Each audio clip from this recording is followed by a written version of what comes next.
Today we're diving deep into one of the most iconic and enduring stories ever told, a tale of faith, survival, and a promise that still colors our skies today. We're talking about the story of Noah and the Great Flood. Now, whether you've heard it in Sunday school, seen it in movies, or are hearing it for the first time, this story from the book of Genesis is more than just a tale about a big boat and a lot of animals. It's a profound narrative about humanity, second chances, and divine intervention. So let's set the scene. The world was young, but according to the text, it had become a pretty wild place. Genesis describes a time when human hearts were filled with wickedness, and the world was rife with corruption and violence. It paints a picture of a creation that had strayed far from its intended path. It was a chaotic and heartbreaking state of affairs. But in the midst of all this turmoil, there was one man who stood out. His name was Noah. The Bible describes him as a righteous man, blameless among the people of his time, and it says that he walked faithfully with God.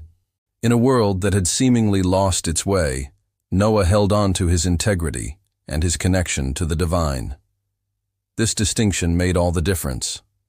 God saw the state of the world and was grieved. A decision was made. A reset was necessary. But God also saw Noah. And because of Noah's righteousness, a plan for salvation was set in motion. This wasn't just about destruction. It was fundamentally about preservation. God spoke to Noah and gave him a set of instructions that must have sounded absolutely unbelievable. Imagine this. You're living your life, and suddenly, you receive a message to build a massive ship. Not just any ship, but a colossal vessel, an ark. And here's the kicker. You're nowhere near an ocean. The instructions were incredibly specific. The ark was to be made of cypress wood, sealed inside and out with pitch to make it waterproof. It was to be 300 cubits long, 50 cubits wide, and 30 cubits high. Now, what's a cubit?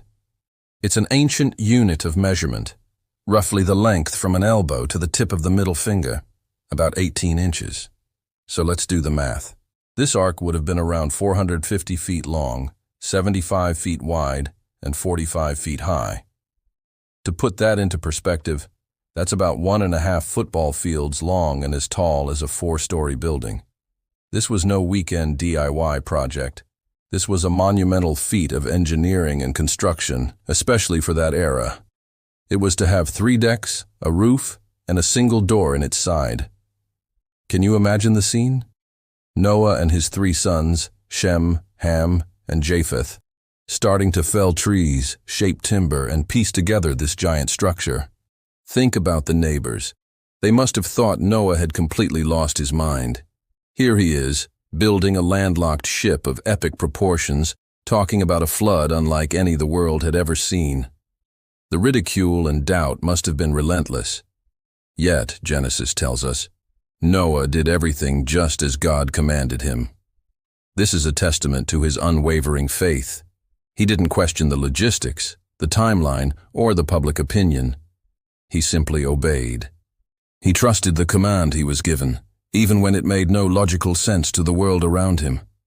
This act of building the ark was in itself an act of faith that spanned decades.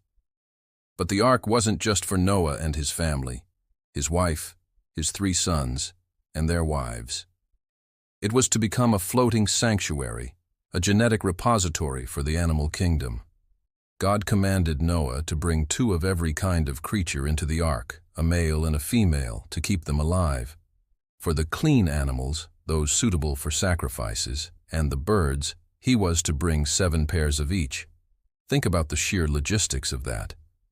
Gathering animals from all corners of the known world, creatures that crawl, that fly, that walk.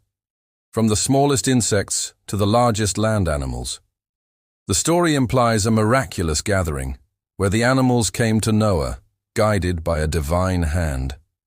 The ark was becoming a microcosm of life on earth, a vessel of hope prepared to weather the coming storm. Finally, after years of labor and preparation, the day arrived. The ark was complete. Noah, his family, and all the animals boarded the vessel. Then, The Bible says, "The Lord shut him in." That's a powerful image. The single door was sealed not by Noah from the inside, but by God from the outside. The period of grace was over.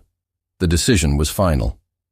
The occupants of the ark were safe inside, committed to the journey ahead, floating on a sea of faith. And then the rain began. But this was no ordinary storm. The text says, "The springs of the great deep burst forth, and the floodgates of the heavens were opened." It describes a cataclysmic event from two sources, torrential rain from above and a massive upwelling of water from below. It rained for 40 days and 40 nights, relentlessly. The water level rose higher and higher, covering the valleys, then the hills, and eventually, even the highest mountains. Everything on dry land was submerged. The world that Noah had known was washed away, cleansed by the overwhelming waters. Only the ark, a tiny speck of wood and hope, survived, floating safely on the surface of the global sea. For 150 days, the water covered the earth. Inside the ark, life went on. It must have been a noisy, smelly, and cramped space, a constant challenge of feeding and caring for a floating zoo. Yet, it was a space of absolute safety in the midst of total destruction. It was a testament to the promise that was being kept. Then, as the story shifts from judgment to renewal, we read a beautiful and simple phrase. But God remembered Noah. The winds began to blow, and the waters started to recede. The springs of the deep and the floodgates of the heavens were closed. The water level slowly, gradually began to fall. After months of floating, the ark came to rest on the mountains of Ararat. But they couldn't just open the door and walk out. The world was still a watery landscape. Noah needed to know if it was safe, so he acted like a true mariner. First, he sent out a raven, a scavenger bird that flew back and forth until the waters had dried up. Then, he sent out a dove. The first time, the dove returned, having found no place to land. A week later, Noah sent the dove out again. This time, it returned in the evening, with a freshly plucked olive leaf in its beak. This was the sign they had been waiting for. The olive leaf was proof that the waters had receded enough for trees to begin to grow again. It was a symbol of peace and new life. It was a message that the ordeal was nearing its end. After sending the dove out a third time, it didn't return, signaling that the earth was now hospitable enough for it to find a home. After nearly a year on the water, God finally told Noah, "Come out of the ark, you and your wife and your sons and their wives. Bring out every kind of living creature that is with you, so they can multiply on the earth and be fruitful and increase in number on it." As Noah, his family, and all the animals stepped out onto dry land, they were stepping into a fresh, clean, and empty world. A new beginning. Noah's first act was one of gratitude. He built an altar and gave thanks to God for their deliverance. In response to this act of worship, God made a covenant, a solemn promise, not just to Noah, but to all of humanity and every living creature for all generations to come. God promised, "Never again will I curse the ground because of humans, and never again will I destroy all living creatures as I have done." And to seal this everlasting covenant, God set a sign in the clouds, a symbol that we are all familiar with, the rainbow. God said, "I have set my rainbow in the clouds, and it will be the sign of the covenant between me and the earth.